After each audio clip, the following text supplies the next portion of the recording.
जय माता सावित्री की। भारतीय संस्कृति में स्त्रियों की श्रद्धा और समर्पण की मिसाल है वट सावित्री व्रत। एक ऐसा व्रत जहां पत्नी अपने पति के लिए प्राणों की बाजी लगा देती हैं। आज हम जानेंगे इस पावन व्रत की पूरी कथा, नियम, पूजा विधि और उसका आध्यात्मिक महत्व।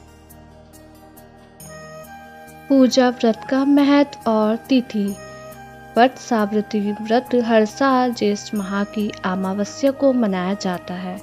साल 2025 में यह पावन व्रत 26 मई सोमवार को रखा जाएगा। इस दिन सौभाग्यवती स्त्रियां अपने पति की लंबी उम्र और परिवार की समृद्धि के लिए व्रत करती हैं। व्रत की पूजा विधि। सुबह जल्दी उठकर स्नान करें, साफ सुथरे और शुभ वस्त्र पहने, अपने पूजा स्थान पर वट वृक्ष के नीचे जाएं। अगर आपके आसपास कहीं वट का पेड़ है लेकिन वहां जाना संभव नहीं है तो आप पहले से ही किसी से वट की एक छोटी सी डाली या टहनी मंगवा लें।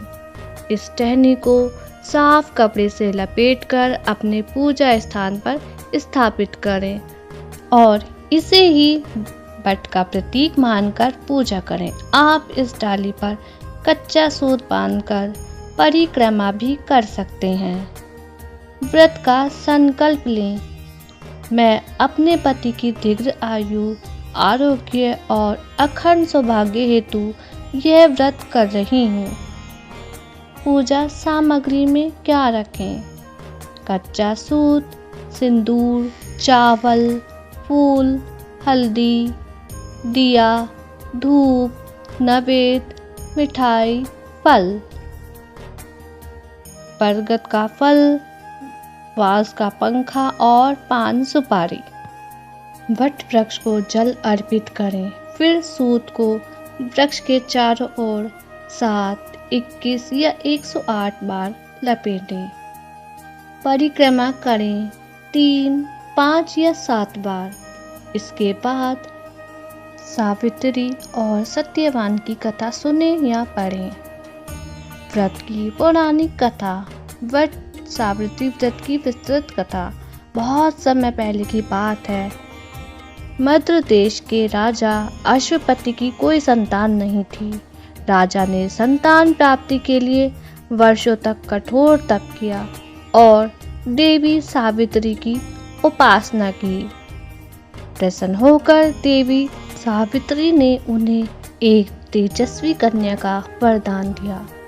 कन्या का नाम भी माता के नाम पर सावित्री रखा गया। सावित्री बचपन से ही अत्यंत सुशिक्षित, रूपवती, बुद्धिमती और दृढ़ निश्चयी थी। जब वह विवाह योग्य हुई तो स्वयंवर हेतु योग्य वर की खोज में वन में गई। वहां उसने एक तेजस्वी, धर्मपरायण और साधु स्वभाव के युवक को देखा। उसका नाम था सत्यवान। सत्यवान का परिचय। सत्यवान शालर देश के राजा द्युमतसेन का पुत्र था। राजा अंधे हो गए थे और उनका राज्य उनसे छीन लिया गया था।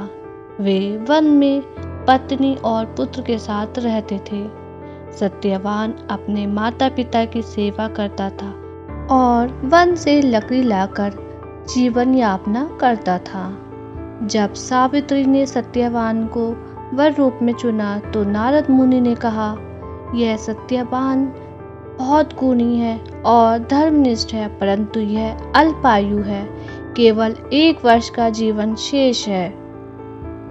राजा अश्वपति ने अपनी पुत्री को समझाया लेकिन सावित्री अडिग रही। उसने दृढ़ निश्चय किया कि वह केवल सत्यवान से ही विवाह करेंगी। अंततः उसके पिता ने विवाह की अनुमति दे दी। विवाह और व्रत की शुरुआत। सावित्री ने सत्यवान से विवाह किया और सास ससुर के साथ वन में रहने लगी।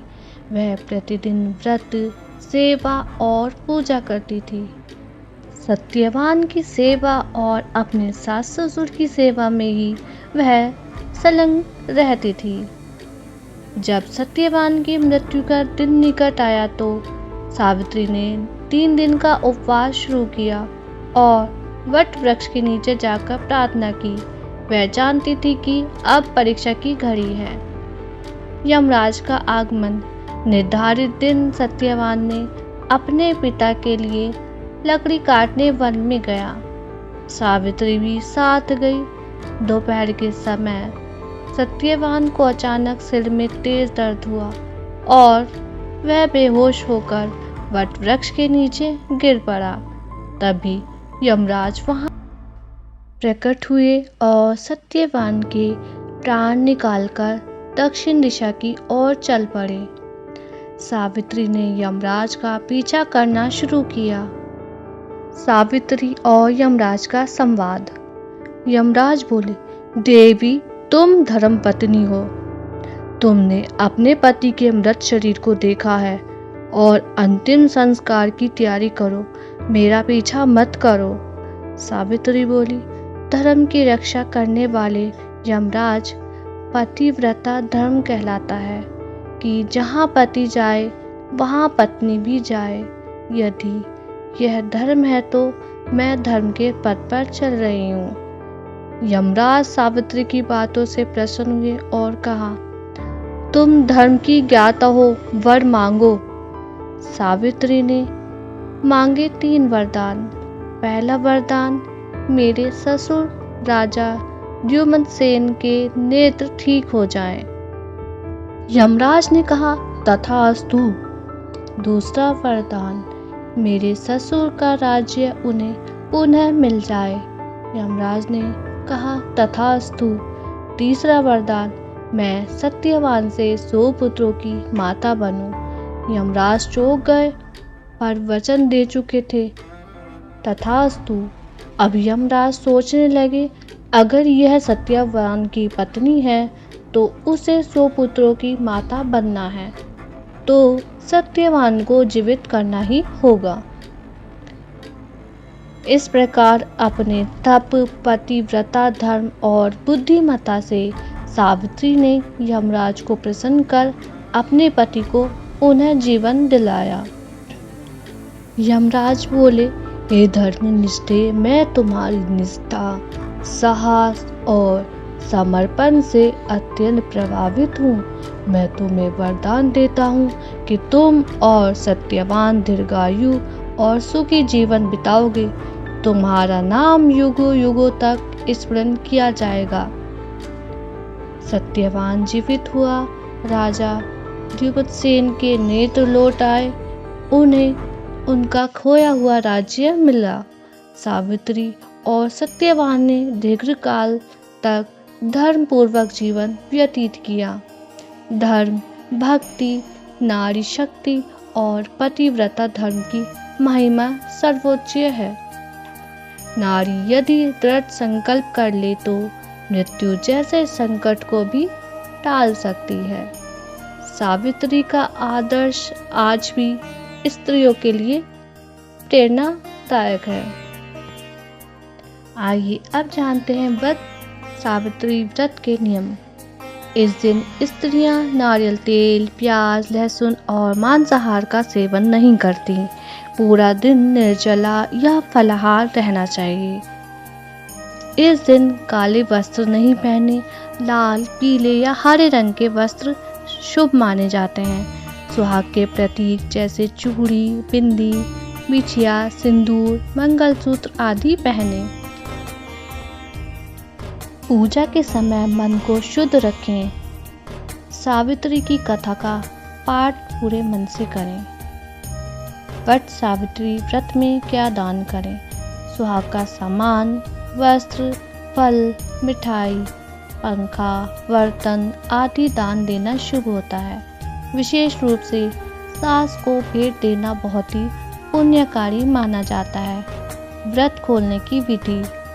कथा और पूजा के बाद आरती करके व्रत खोला जाता है। चाहे तो पति से जल ग्रहण करके या उनका आशीर्वाद लेकर व्रत पूर्ण करें।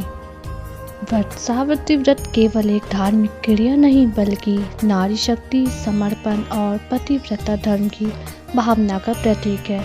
इस व्रत से न केवल पति की आयु लंबी होती है बल्कि परिवार में सुख, शांति और समृद्धि भी बनी रहती है।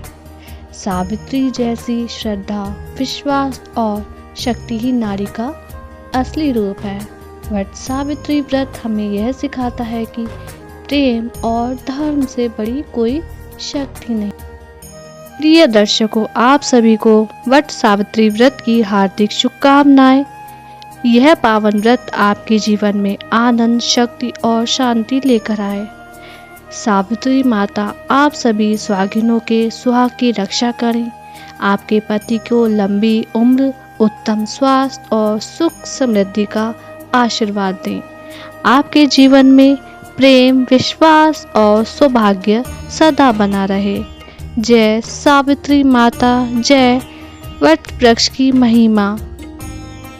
अगर आपको यह कथा प्रेरणादायक लगी हो और पसंद आई हो तो वीडियो को लाइक करें, सब्सक्राइब करें और कमेंट में जय सावित्री माता ज़रूर लिखें।